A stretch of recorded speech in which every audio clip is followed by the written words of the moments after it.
নবী মুসা কালিমুল্লাহ বলেন, আল্লাহ কে ক্ষমা করার মতো আছে? আল্লাহ গো, আমরা তোমার ইবাদত করি, তোমার কাছে সাহায্য চাই। আল্লাহ বলছেন আমার হাবিবের কাছে ক্ষমা চাইতে হবে। আল্লাহর পয়গম্বর নবী বলে মুসা বলেছিলেন, বললে আল্লাহ তুমি বলে দাও তোমার হাবিবকে কোন জায়গায় পাওয়া যাবে। ভারতে গেলে পাওয়া যাবে না, পাকিস্তানে যেতে হবে।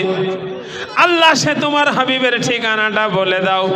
তোমার নবী মুহাম্মদুর রাসূলুল্লাহ সাল্লাল্লাহু আলাইহি সাল্লামকে কোন জায়গায় গেলে পাওয়া যাবে, আমি আমার মুহাব্বতের আবুল হারেসাকে নিয়ে আমি সেই দেশেই পৌঁছাবো।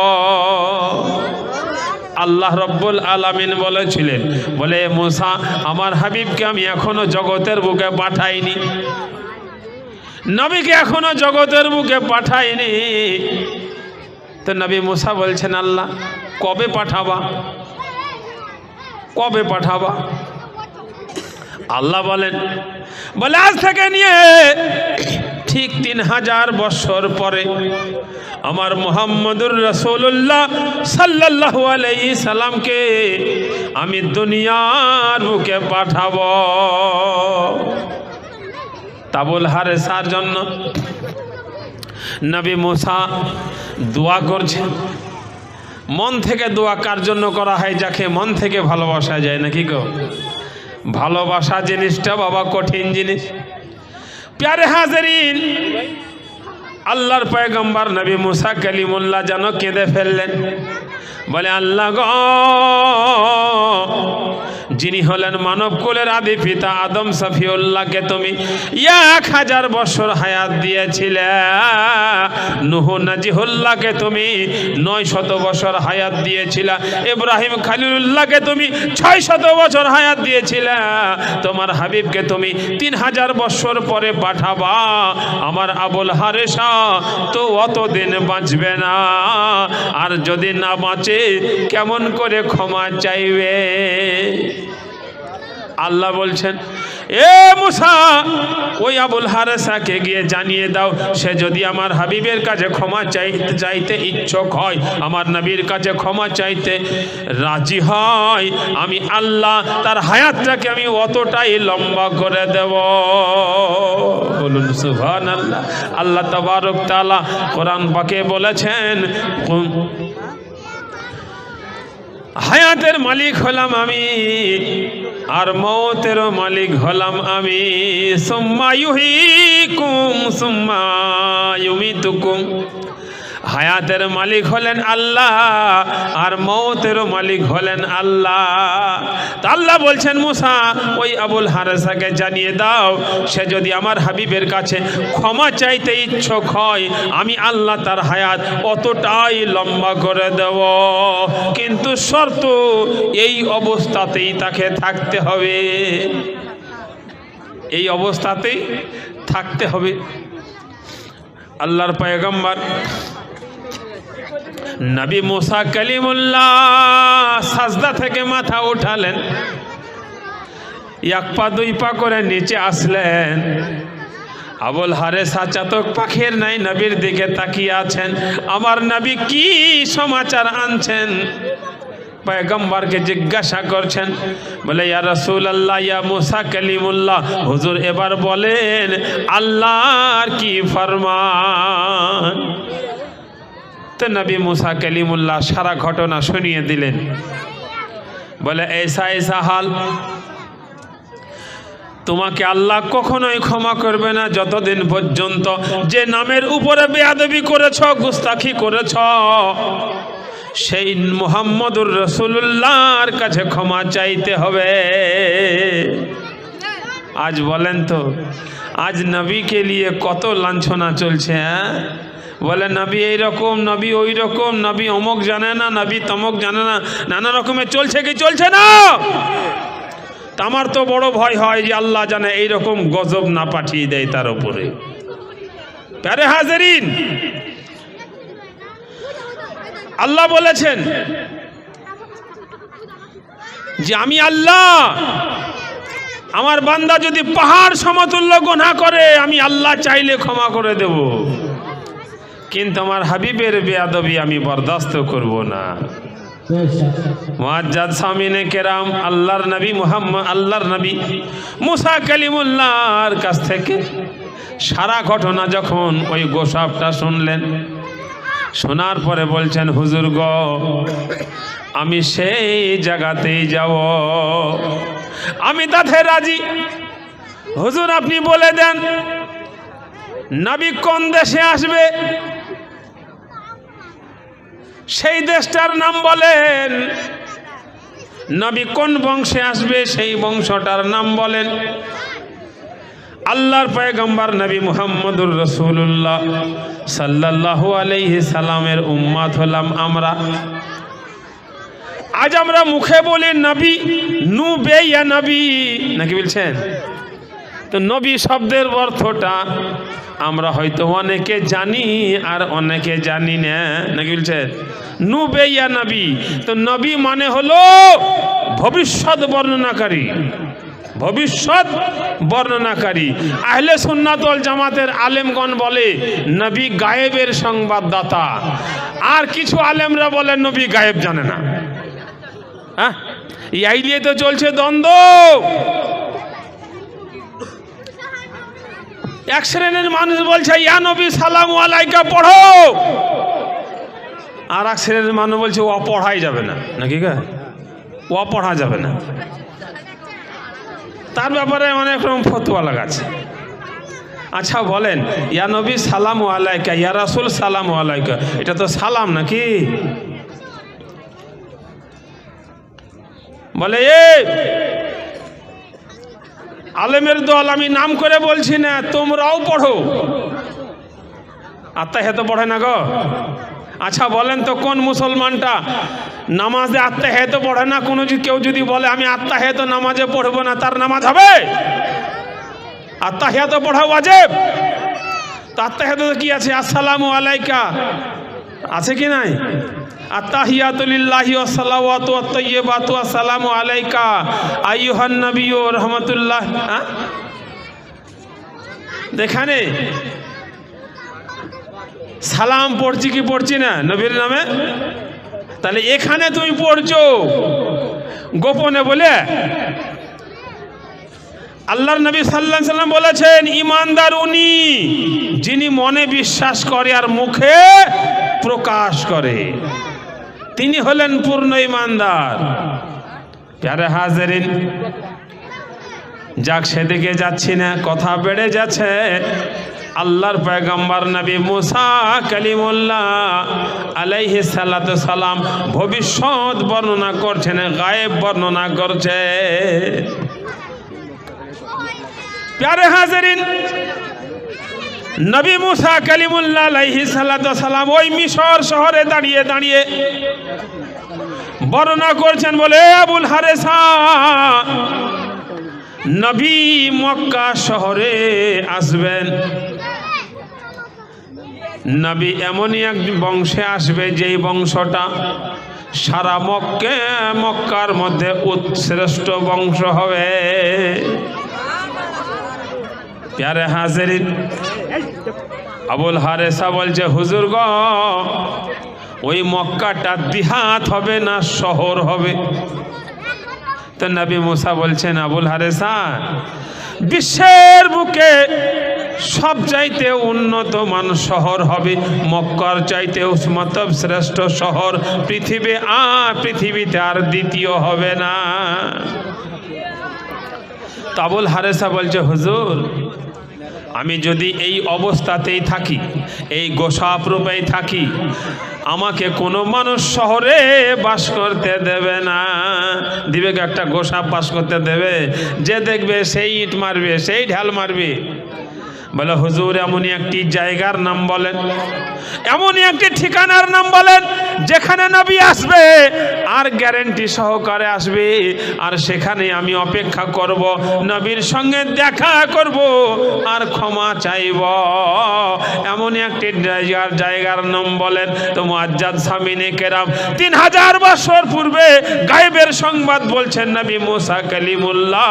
বলে আবুল হারেস আরে নবী মক্কা শহরে আসবে, দেশের মানুষ নবীর সঙ্গে অন্যায় অবিচার করবে, নবীর সঙ্গে অন্যায় অবিচার করবে, আল্লাহ তাবারক তাআলা আদেশ করবে, দোস্ত এ শহরে আর থাকতে হবে না, আপনি মদিনা শহর চলে যান।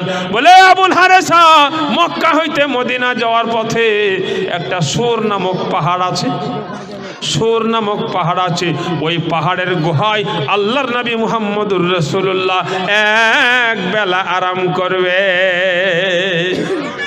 বলে আবুল হারেসা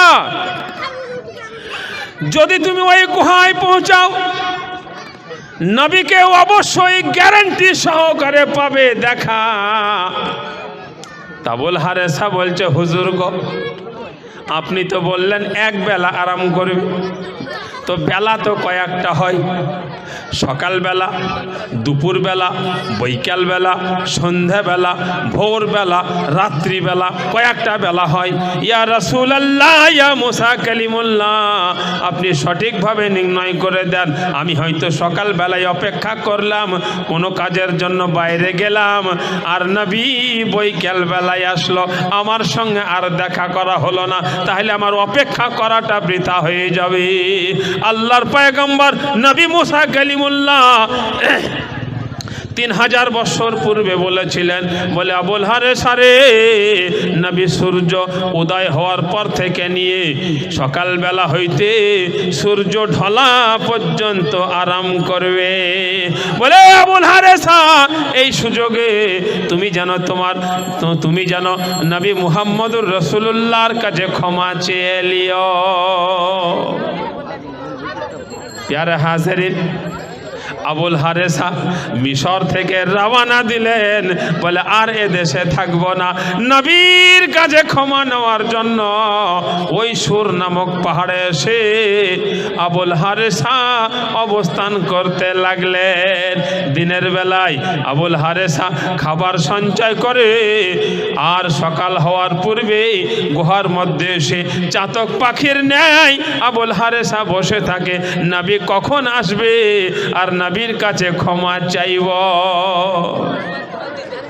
এমতো অবস্থায় আল্লাহর পয়গম্বর নবী মুহাম্মদুর রাসূলুল্লাহ সাল্লাল্লাহু আলাইহি সাল্লাম যেদিন আবু বকর সিদ্দিক রাদিয়াল্লাহু তাআলা আনহুকে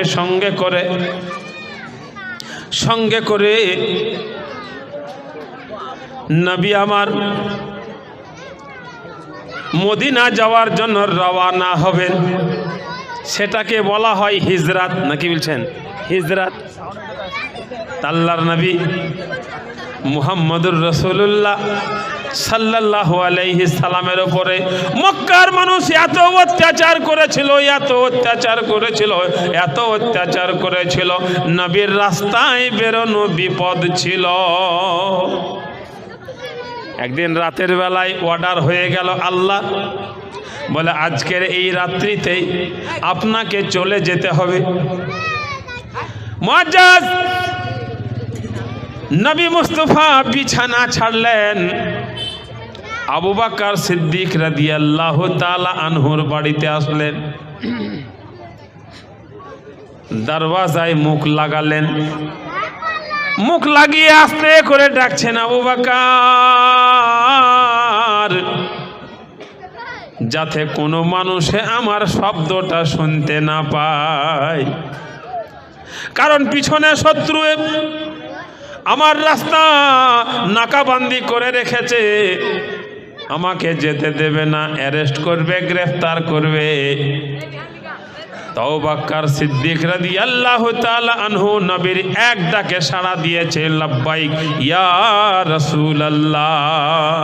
তাড়াতাড়ি করে দরওয়াজা খুলে দিলেন, দরওয়াজার মধ্যে প্রবেশ করে গেলেন। আল্লাহর নবী সাল্লাল্লাহু আলাইহি সাল্লাম বলছেন, আবু বকর কি ব্যাপার, তুমি এত রাতে কি ঘুমোওনি? সিদ্দিক আকবর বলেন, ইয়া রাসূলুল্লাহ, ইয়া হাবিবাল্লাহ, শুধু আজ নয়, আজ 6 মাস হয়ে গেল নবী গো, আমি আমার বিছানায় শুয়া তো দূরের কথা, বিছানায় পিঠখানাও ঠেকাইনি, বিছানায় পিঠখানাও লাগাইনি। নবী বলছেন, কেন আবু বকর, কি হয়েছে, কেন বিছানায় শোওনি? আবু বকর সিদ্দিক বলেন, ইয়া রাসূলুল্লাহ, ইয়া রাসূলুল্লাহ, ইয়া হাবিবাল্লাহ, আজ থেকে 6 মাস পূর্বে আপনার পবিত্র জবানে আমি শুনেছিলাম যে আপনি এই জন্মভূমি ত্যাগ করে মদিনাতুল মুনাওয়ারা হিজরত করে যাবেন। আমি আরজ করেছিলাম, ইয়া রাসূলুল্লাহ, আমরা কেউ থাকবো না, আমরা সবাই চলে যাব। আপনি সেদিন হাত উঁচু করে বলেছিলেন, না সবাই তোমরা আমার সঙ্গে যাবে না, আমি কাউকে সঙ্গে করে নিয়ে যাব না, শুধু আপনি আমার নামটাই বলেছিলেন, আমার সঙ্গে শুধুমাত্রই আবু বকর সিদ্দিক যাবে। তা আমি জিজ্ঞাসা করেছিলাম, বলে হুজুর, হিজরতটা রাতের বেলায় হবে না দিনের বেলায় হবে? আপনি 6 মাস পূর্বে বলেছিলেন নবী গো, হিজরত রাতের বেলায় হবে।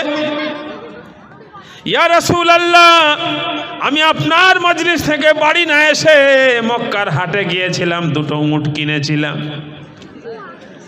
দিনের বেলায় উটগুলাকে চড়াই খাওয়াই, সন্ধ্যা হওয়ার পূর্বে উটের নাকে দড়ি বেঁধে দরওয়াজার বাহির দরওয়াজায় বেঁধে রাখি, আর সন্ধ্যা হওয়ার পূর্বে সফরের জন্য খাবার পানি বেডিং পাত্র বেঁধে নিয়ে এই বাহির দরওয়াজায় পিঠ লাগিয়ে বসে থাকি, নবী আমার কখন আমার নাম ধরে ডাকবে আর আপনার ডাকে সাড়া দেব। বলুন সুবহানাল্লাহ। ভালোবাসা কার নাম? আমিও ভালোবাসি, আপনিও ভালোবাসেন, কিন্তু ভালোবাসার মধ্যে বাবা তফাৎ অনেক, নাকি বলছেন? প্যারে হাজিরিন, মন চলে না দেহ চলে, তারে তো ভণ্ডামি বলে। মন চলে না দেহ চলে, তারে তো ভণ্ডামি বলে। আর চলা তোমার সঠিক হলে জ্বলবে নূরের আলা, খোদার পথে চলা। তোমার যা আপনার মুখে যতই বলি, মনে কিচ্ছু নাই, নাকি বলছেন গো? চকচক করলে শোনা হয় না, এটা প্রবাদ বাক্য। কিন্তু যদি আপনি মিলান যে লম্বা পাঞ্জাবি আর মাথায় পাগড়ি বাঁধলেই যে আল্লাহওয়ালা হয়ে গেল, হ্যাঁ? কারণ মন যে কি জানে শুধু খোদা, আর জানে তিনি। তাই আমার হুজুর বলেছেন, মন চলে না দেহ চলে, তারে তো ভণ্ডামি বলে। আর চলা তোমার সঠিক হলে জ্বলবে নূরের আলা, খোদার পথে চলা। মুখের কথা নয় রে জাদু, খোদার পথে জ্বলা। একবার বলি সুবহানাল্লাহ। আল্লাহ বান্দা নিয়ে করো খেলা, এ সুখ দুঃখের বসায়ে মেলা। আল্লাহ বান্দা নিয়ে করো খেলা, এ সুখ দুঃখের বসায়ে মেলা। আর যারে দেখি দৌলতওয়ালা, ফকির সন্ধে বেলা, খোদার পথে চলা। মুখের কথা নয় রে জাদু, খোদার পথে চলা। ছোট দিয়ে আয় কান করে শোন, ছোট দিয়ে আয় কান করে শোন, ডাকছেন কামলেওয়ালা খোদার পথে চলা। আর একবার বলি সুবহানাল্লাহ। যাক, শেষের দিকে এসে গেছি। মানুষ যেদিন মানুষ হবে, মানুষ সেদিন খোদা পাবে। আমরা সবাই নিজেকে মানুষ বলি নাকি গা? আদৌ কি মানুষ আমরা? বললেন না, আমরা মানুষের মতন দেখতে, মানুষের মতন দেখতে। আমি যদি মানুষের মতন যেদিন হয়ে যাব, সেদিন খোদাকে পেয়ে যাব। তাই হুজুর ওড়াহারি বলেছেন, মানুষ যেদিন মানুষ হবে, মানুষ সেদিন খোদা পাবে। আর নইলে পশু হয়ে মারা যাবে, নইলে পশু হয়ে মারা যাবে। আল্লাহ কোরআন যদি কোরআন ভুলে চলে, আল্লাহ কোরআন পাকে বলে মুখের কথা নয় রে জাদু, খোদার পথে চলা। তো মুআজ্জাজ সামিনে কেরাম, আমি আপনাদের সম্মুখে আয়াত পাঠ করেছিলাম, কুল ইন কুনতুম তুহিব্বুনাল্লাহ ফাত্তাবিউনি ইউহিব্বুকুমুল্লাহ।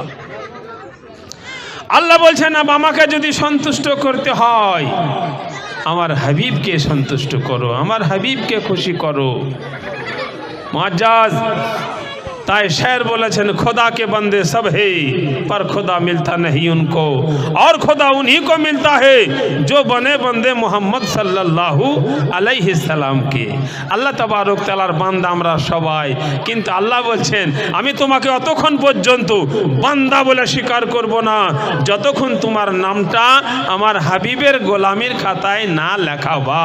তো মুআজ্জাজ গোলাম ওর নাম, গোলাম ওই ব্যক্তির নাম যার নিজস্ব কোনো অস্তিত্ব থাকবে না, তাই তো নাকি বলছেন?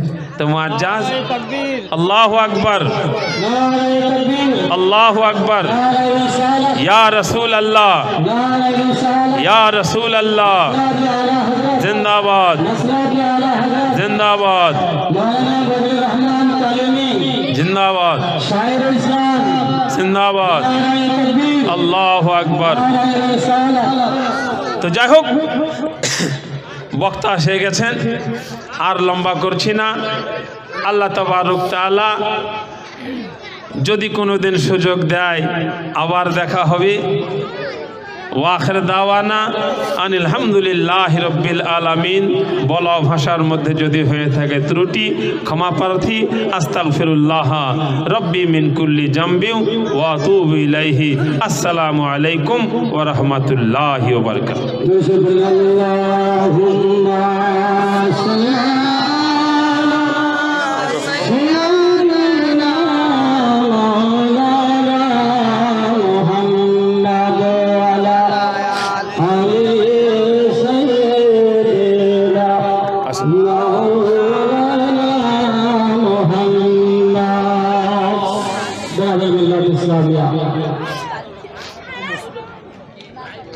লালবাগ থেকে আপনাদের